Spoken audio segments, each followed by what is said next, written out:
జై వీరబ్రహ్మ జై గోవిందమాంబ జై. నేను మీ కృష్ణమాచార్య శ్రీ బ్రహ్మపదం. గవ్వ ప్రశ్నను క్రోడీకరించుకొని గోచారవశాత్తు ఉన్నటువంటి గ్రహగతులను సమన్వయం చేసుకుంటూ 2026 సంవత్సరం ఆగస్టు మాసం కర్కాటక రాశి వారి యొక్క రాశిఫలం. శివాయ బ్రహ్మణే నమ, వీరబ్రహ్మేంద్ర స్వామినే నమ, ఓం హ్రీం క్లీం శ్రీం శివాయ బ్రహ్మణే నమ. వచ్చినటువంటి ఫలితం 6. ఇది శుక్రుడికి సంబంధించిన ఫలితం. దేవగురువు అయినటువంటి బృహస్పతి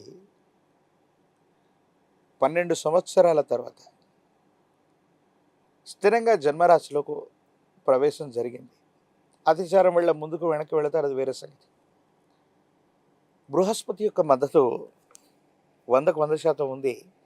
దాంట్లో ఎటువంటి సందేహం కూడా లేదు. కర్కాటక రాశి జాతకుల యొక్క జీవన గమనంలో మీరు చేసే ప్రయత్నాలు ఎలా ఉంటాయంటే, ఒక్కసారిగా మీ యొక్క వృత్తి, వ్యాపారం, ఉద్యోగ సంబంధమైనటువంటి స్థితిగతులకు సంబంధించి పెద్ద ఎత్తులో ప్రయత్నాలు చేయటం మొదలవుతుంది. అంటే ఇప్పటికి ఒక వ్యాపారం నడుస్తూ ఉంటే వెంటనే మరో 4-5 వ్యాపారాలని మళ్ళీ కొత్తగా మీరు అభివృద్ధి చేసే ప్రయత్నాల్లోకి వెళ్ళటం, కొత్త వ్యాపారాలు వెంటనే సృష్టించేయటం. ఆర్థికంగా డబ్బు ఉందా అంటే అంతంత మాత్రంగా ఉన్నటువంటి పరిస్థితుల నుండి రుణదాతల నుంచి కానివ్వండి, ఆర్థిక వ్యవస్థల నుంచి కానివ్వండి, ఏదో రకంగా రుణాన్ని తీసుకొనైనా సరే మీ మనసులో ఉన్నటువంటి ప్రతి ఆలోచనని, కార్యాచరణని, అంటే వృత్తి ఉద్యోగం అవ్వచ్చు, అది వ్యాపార రంగం అవ్వచ్చు, ఆదాయ వనరులు పెంచుకోవడానికి మీరు చేసే ప్రయత్నం సఫలీకృతం అవుతుంది. దాంట్లో ఎటువంటి సందేహం లేదు. కాకపోతే కొన్ని విషయాల్లో ఏం జరుగుతూ ఉంటుందంటే, వేగవంతమైనటువంటి ప్రయోజనాల కోసం మీరు తీసుకునేటువంటి నిర్ణయాల వల్ల ధనం ఎలా అయితే వస్తుందో అంతకు మించినటువంటి స్థాయిలో ఖర్చు అయిపోతుంటుంది. అంటే రాబడికి ఖర్చుకి చాలా వ్యత్యాసం ఉంటుంది. ఖర్చులు అధికమైపోతూ ఉంటే వ్యవస్థలు పెరిగేటువంటి అవకాశం కనిపిస్తూ ఉంది. సో ఈ విషయంలో మాత్రం కొంత మీరు జాగ్రత్తగా ఉండటం చెప్పదగినటువంటి సూచన. ప్రత్యేకించి కొన్ని ముఖ్యమైనటువంటి విషయాల్లో వ్యాపార సంబంధమైనటువంటి స్థితిగతులు చాలా బాగున్నాయి, ఎటువంటి సందేహం కూడా లేదు. వ్యాపారాన్ని కూడా మీరు విస్తరించగలుగుతారు. దేశ విదేశాల్లో అవ్వచ్చు, వేరొక రాష్ట్రంలో అవ్వచ్చు, దూర ప్రాంత ప్రయాణాలు చేసైనా సరే మీరు మీ వృత్తి వ్యాపారాన్ని విస్తరించగలిగినటువంటి అద్భుతమైనటువంటి అవకాశాలు ఆగస్టు మాసంలో ఉన్నాయి. ఇక్కడ ఉన్నటువంటి సమస్య ఏమిటంటే, ఎప్పుడైతే మీరు వ్యాపారాన్ని విస్తరిస్తూ ఉన్నారో భాగస్వాములకు సంబంధించినటువంటి ప్రాముఖ్యత తగ్గిపోవడం, వాళ్ళు ప్రాముఖ్యతను కోరుకోవటం వల్ల మీరు చేసేటువంటి వృత్తి వ్యాపార సంబంధమైనటువంటి అంశాల్లో భాగస్వాములతో విరోధాలు వచ్చే అవకాశం ఉంది. దీన్ని మీరు ప్రాథమికంగానే పరిష్కారం చేసుకోవటం వల్ల మీకు రావలసినటువంటి ప్రయోజనాల్ని మీరు తప్పకుండా సంరక్షించుకునే అవకాశం ఉంది. మరో ముఖ్యమైనటువంటి అంశం ఏంటంటే, మీరు తీసుకున్నటువంటి కొన్ని నిర్ణయాలు, అది వృత్తి, ఉద్యోగం, వ్యాపారం ఏదైనప్పటికీ కూడా జీవిత భాగస్వామికి చెప్పట్లేదనో, లేదా కుటుంబ సభ్యులకి నచ్చినా నచ్చకపోయినా మీరు మాత్రం మీ మార్గంలో ముందుకు వెళ్ళిపోతూ ఉంటారు. ఆర్థికంగా రావలసినటువంటి ప్రయోజనాలు రాకపోగా కొన్ని ఇబ్బందులు మనం చూస్తూ ఉంటాం. దీనివల్ల కుటుంబ సభ్యులు కొంత మానసికమైనటువంటి ఆందోళన పడతారు. వాళ్ళకి నచ్చనిటువంటి విషయాల్ని నచ్చదు అని చెప్పిన తర్వాత కూడా చేయటం వల్ల సహజంగానే వాళ్ళు బాధపడుతుంటారు. జీవిత భాగస్వామి కూడా మీ విషయంలో వాళ్ళు కాదు అన్నటువంటి విషయంలో మీరు ముందుకెళ్ళటం వాళ్ళ మనసుని కాస్త బాధకు గురి చేస్తుంది. కాబట్టి జీవిత భాగస్వామికి మీకు ఏమాత్రం అంతరం రాకుండా, ఏడబాటు కలగకుండా వెంటనే పరిష్కారం చేసుకోవటం వల్ల అన్యోన్యకరమైనటువంటి దాంపత్య జీవితాన్ని గడిపేటువంటి అవకాశం ఉంది. ఎంతో కాలంగా ప్రయత్నం చేస్తున్న సఫలీకృతం కానటువంటి స్థితిగతులు మనం చూసాం.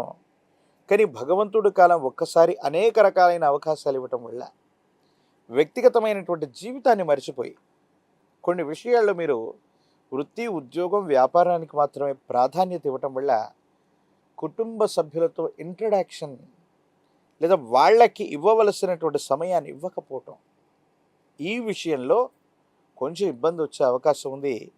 కాబట్టి వ్యక్తిగతమైనటువంటి జీవితానికి కూడా ఎంతో కొంత సమయం అవసరం అన్నటువంటి విషయాన్ని మీరు తప్పకుండా తెలుసుకోవాలి. దూర ప్రాంత ప్రయాణాలు ఉన్నాయి. దూర ప్రాంత ప్రయాణాల వల్ల అనుకూలవంతమైనటువంటి స్థితిగతులు ఏర్పడతాయి. సమాజంలో ఒక ఉన్నతమైనటువంటి స్థాయిలో ఉన్నటువంటి ఒక వ్యక్తి యొక్క పరిచయాలు లేదా ఆ వ్యక్తితో మీకున్నటువంటి పరిచయాల ద్వారా కొన్ని ప్రయోజనాలు చేకూరేటువంటి అవకాశం ఉంది. కొత్తగా సంస్థను వ్యవస్థీకృతం చేయాలన్నా, వ్యవస్థలో మార్పులు చేర్పులు చేయాలన్నా ఇది అత్యంత అనుకూలవంతమైనటువంటి సమయంగా మీరు భావన చేయొచ్చు.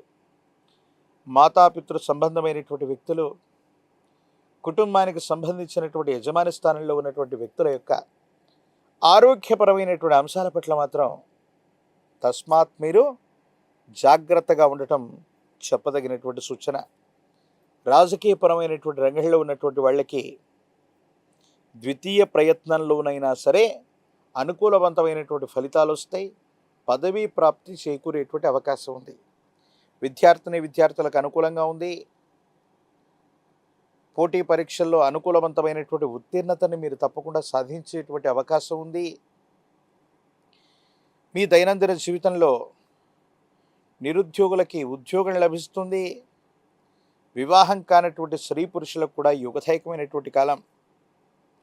కానీ ఉన్నటువంటి వ్యతిరేకతలు, చిన్న చిన్న ఇబ్బందులు అధిగమించడానికి మీరు కొన్ని ప్రయత్నాలు చేయాలి. ప్రత్యేకించి దీర్ఘకాలికంగా ప్రయాణాలు ఎక్కువగా చేస్తూ ఉండటం, దేశ విదేశాలు, దూర ప్రాంతాలకు సంబంధించినటువంటి కొన్ని ప్రయాణాలు కర్కాటక రాశి జాతకుల యొక్క దైనందిన జీవితంలో ఈ మాసంలో ఉండబోతాయి. కాబట్టి ఆహారం, నిద్ర ఈ రెండిటికి లోటు లేకుండా చూసుకోండి. జీర్ణ వ్యవస్థకు సంబంధించింది కానీ, అలసట కలిగించేటువంటి అనారోగ్యం కానీ, దీర్ఘకాలికంగా ఉన్నటువంటి ఆరోగ్య సమస్యలు కొంచెం ఇబ్బంది పెట్టే అవకాశం ఉంటుంది. కాబట్టి వీటి పట్ల తస్మాత్ జాగ్రత్తగా ఉండటం చెప్పదగిన సూచన. సుందరకాండని పారాయణ చేసిన, మీ సమీప ప్రాంగణంలో ఎక్కడైనా అందరూ పూజించేటువంటి హనుమ ఆంజనేయ స్వామి వారి యొక్క ఆలయ ప్రాంగణానికి వెళ్ళి స్వామివారికి నువ్వుల నూనె, గంగ సింధూరాన్ని విశేషవంతంగా ఆలయ ప్రాంగణంలో ఇచ్చివేసి హనుమంతుడి యొక్క శరీరం మొత్తాన్ని కూడా సింధూరం లేదా చందనంతో అలంకరణ చేయించటం అద్భుతమైనటువంటి ఫలితాలకి కారణమయ్యేటువంటి అవకాశం ఉంది. తంత్రమాల చూర్ణంతో గనక కర్కాటక రాశి జాతకులు అనునిత్యం స్నానం చేయటం వల్ల భార్యాభర్తల మధ్య ఏర్పడుతున్నటువంటి లేదా కుటుంబ సభ్యులతో ఏర్పడుతున్నటువంటి విరోధాలు తగ్గిపోతాయి. ఇద్దరు కూడా సఖ్యతగా ఉండేటువంటి అవకాశం తప్పకుండా కనిపించేటువంటి పరిస్థితి గోచరిస్తుంది. ఒక పంచముఖి రుద్రాక్ష, ఇది సాక్షాత్తు బృహస్పతి స్వరూపం. కాలభైరవ రక్షతో సంపుటీకరణ చేయబడ్డటువంటి పంచముఖి రుద్రాక్షను మెడలో ధరింప చేసుకోవటం వల్ల బృహస్పతి యొక్క బలం పెరుగుతుంది. మీరు చేసే ప్రయత్నాలు సఫలీకృతమవుతాయి. ఉద్యోగంలో బదిలీలు లేదా పదోన్నతులు లభిస్తాయి. వ్యాపార సంబంధమైనటువంటి అంశాలకు సంబంధించి విస్తరణ జరుగుతుంది. వ్యాపారంలో లాభాలు రావటం మొదలవుతూ ఉంటాయి. తంత్రమాల చూర్ణంతో గనక అనునిత్యం స్నానం చేయటం వల్ల నరఘోష, నరదిష్టి, నరపీడలు తొలగిపోతాయి. ఆరోగ్యపరమైనటువంటి అంశాల్లో ఉన్నటువంటి ఇబ్బందులు కూడా తొలగిపోయేటువంటి అవకాశం తప్పకుండా కనిపిస్తుంది.